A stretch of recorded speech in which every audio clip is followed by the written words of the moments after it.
Good evening and welcome. It is 6:15 p.m. across Cameroon. It is 6:15 p.m. on Canal International. It's time for another installment of the news brought to you live from Douala. First though, the headlines. Here's Gladys Ambondibang.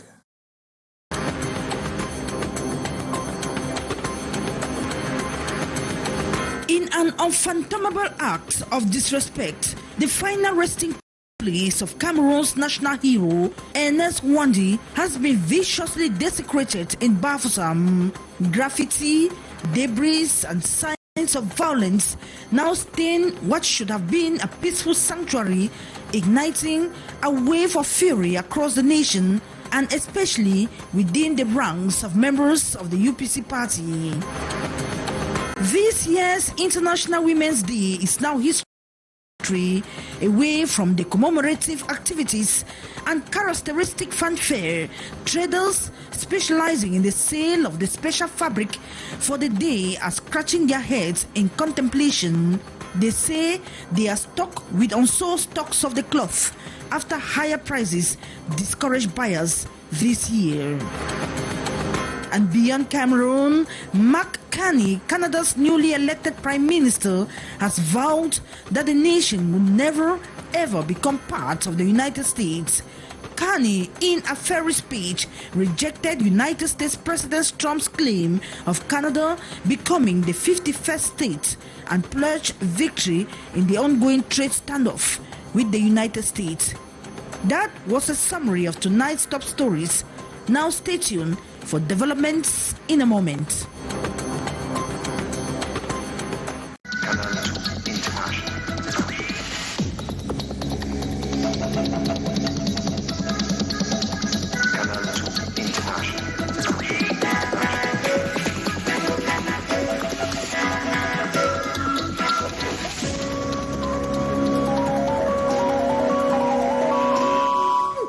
Thanks once again for your company, and let's kickstart this edition of the news on a rather chilling note.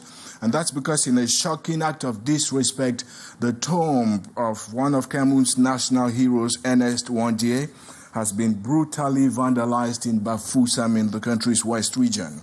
Our correspondent Walter Bertrand says Wandi's grave has been defiled with obscene graffiti and scattered debris, turning the solemn site of remembrance and place of peace into a disgraceful battlefield. Leaders of the Union de Population du Cameroun, or UPC party, are reportedly fuming with rage and demanding that investigations be carried out and sanctions meted out accordingly. Ernest Wandi, former Secretary General of the UPC, was executed by firing squad on January 15, 1971 in Bafoussam.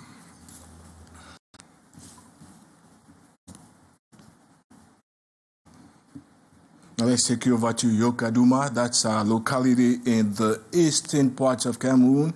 It has in recent days been rattled by heavy and very violent storms. However, eyewitnesses say last Thursday's event was particularly devastating as roofs were swept away and office and industrial machinery destroyed. Here's Ndi Morin with a recount. Here we see crumpled sheets of metal, nearly irreparable office and computer equipment. This building, which houses the services of the Bumba and Goko Divisional Delegation of Secondary Education, has just been struck by torrential rains. Une pluie torrentielle s'est abattue dans la ville de Yokadouma. The same situation is evident at Yokadouma Technical High School. The material loss is substantial. Le plus lourd, c'est l'atelier de menuiserie, où la toiture a été emportée, toutes nos machines. In response to the scale of the damage, the SDO Buba and Goko quickly dispatched a commission to the site in order to provide assistance to those affected by the disaster.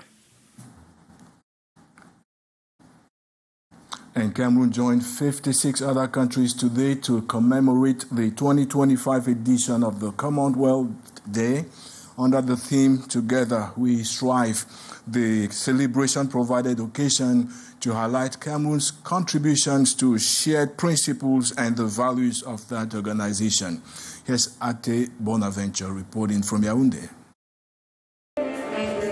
Thriving together in resilient and strong communities while fostering meaningful progress and unity has been the driving force of the Commonwealth community as it celebrates the Commonwealth Day every second Monday of March. The Commonwealth Secretariat has worked hand in hand with the Cameroonian authorities to establish and deepen important institutions in the country in support of our shared values of democratic governance, the rule of law, and respect for human rights. The ceremony at the Esplanade of Cameroon's Ministry of External Relations was marked by presentations, cultural and artistic performances, and educative talks on good governance and human rights, amongst others. And as the Commonwealth Youth Delegates of Cameroon, we are also working together with all the other Commonwealth Youth Council members to be able to strengthen the capacity of young people in terms of their engagement into IT domains, into their educational background, and it is a long journey that we are having together with the support of the Ministry of External Relations. Cameroon joined the Commonwealth in 1995 and has been observing Commonwealth Day as a long-standing practice. 2025 marks an important milestone of 3 decades of membership in the Gentlemen's Club. And the event today in Yaoundé was chaired by the Minister Delegate at the Ministry of External Relations in charge of relations with the Commonwealth. Felix Mbayou now outlines Cameroon's benefits as member of the Commonwealth. He spoke to Atif Bonaventure. Well, in the political and institutional sector, you know, the Commonwealth have to put ELECAM in place through ONEL 1 and ONEL 2. You know, the Commonwealth has also helped in the reform of our penitentiary services, because before the penitentiary services were attached to the Ministry of Territorial Administration, but now it's attached to the Ministry of Justice, which means that that ministry ensures that people's human rights are respected during the process where they are either waiting trial or when they are in jail. We also have in the economic sphere the support of the Commonwealth in terms of putting in place our earlier debt management system, and currently most of our institutions are working with the Commonwealth Enterprise and Investment Council to look for opportunities, business opportunities, partnership opportunities with many other countries in the world. So basically, there's a lot in terms of best practices with the Commonwealth as an organization, but with member states of the Commonwealth. On to something else now, and amidst the growing irregularities plaguing the practice of journalism in Cameroon, syndicates have begun reflecting on the putting in place of what they call a Media Ethics Council.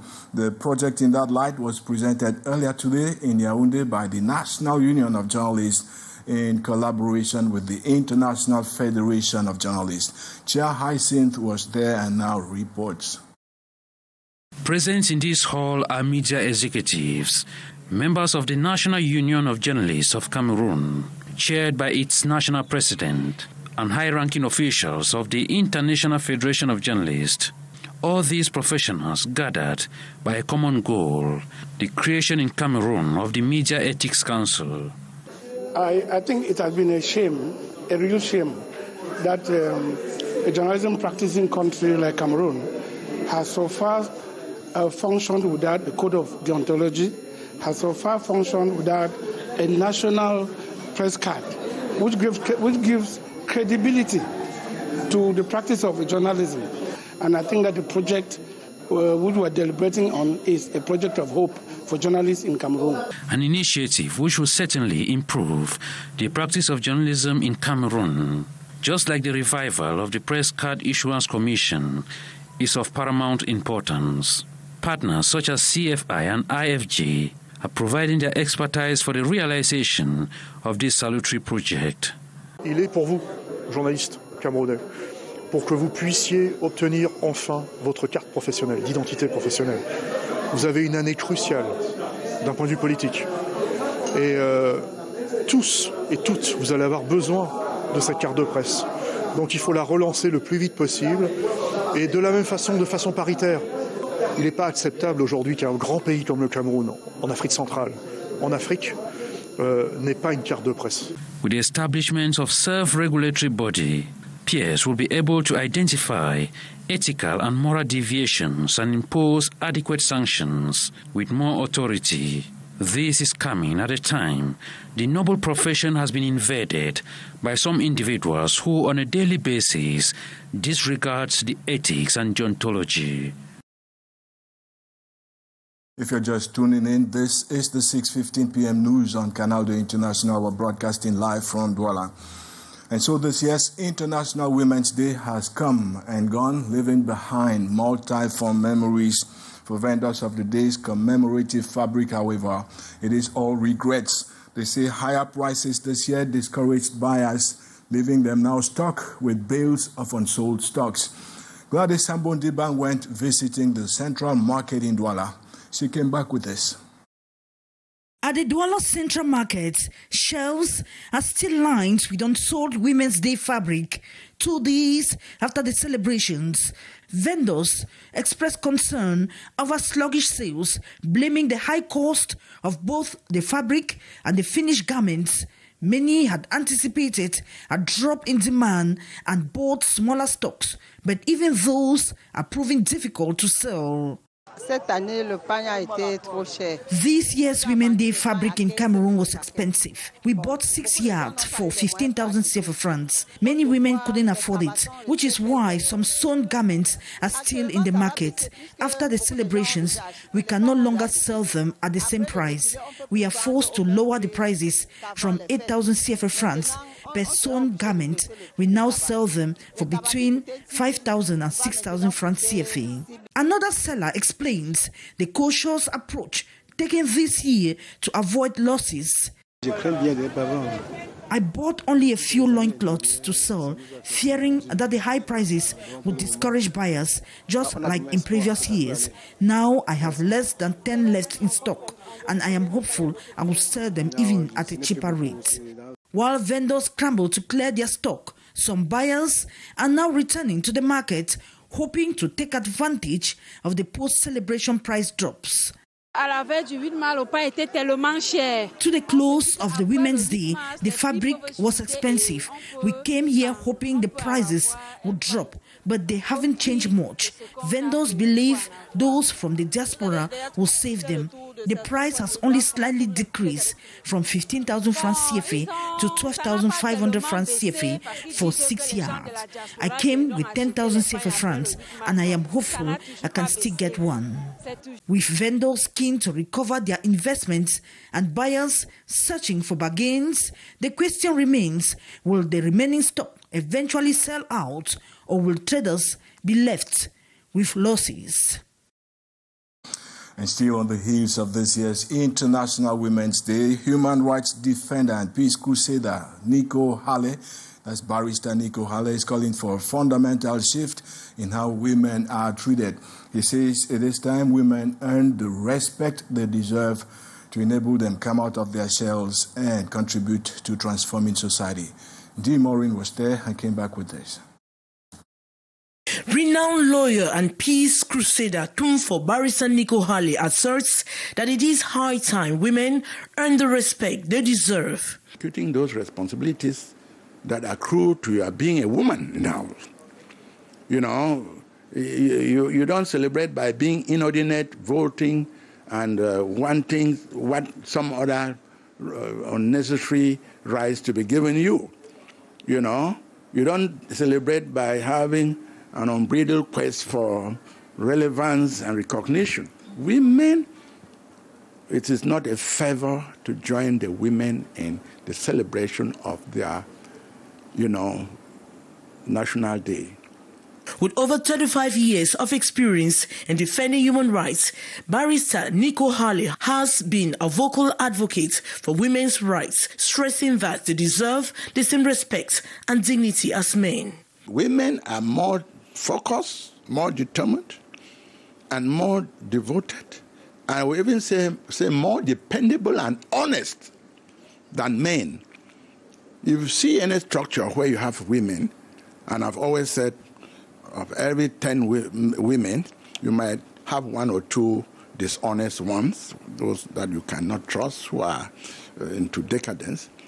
But for every 10 men, you are lucky to have 2 who are upright.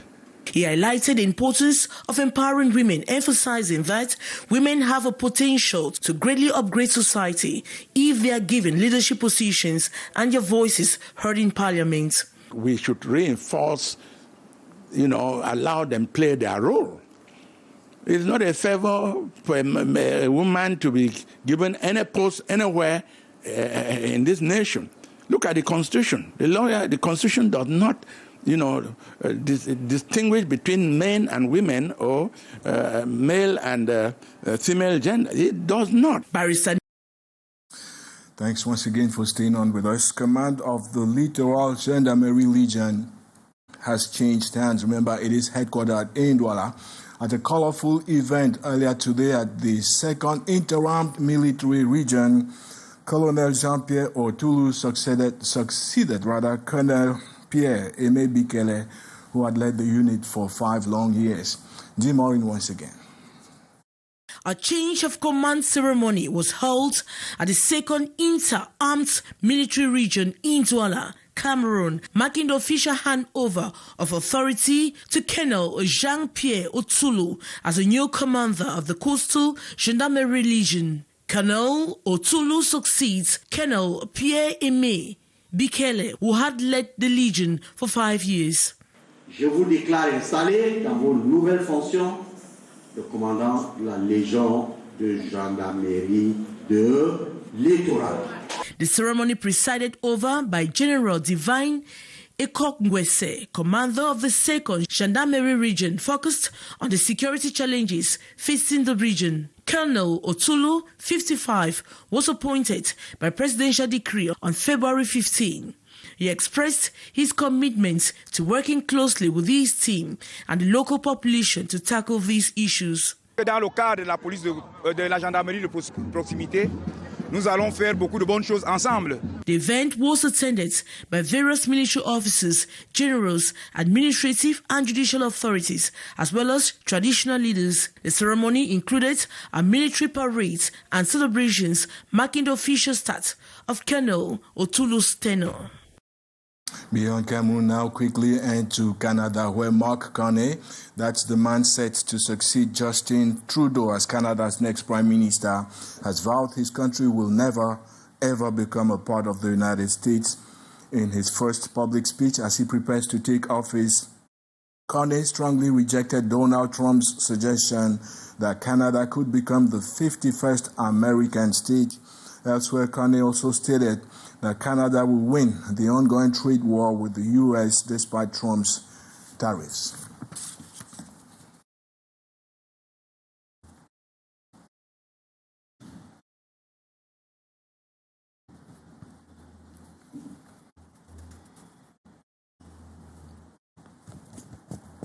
And that's how we call it quits on this edition. Thanks for having stayed on all through with us. Catch you same time, same place tomorrow. Take care and stay safe.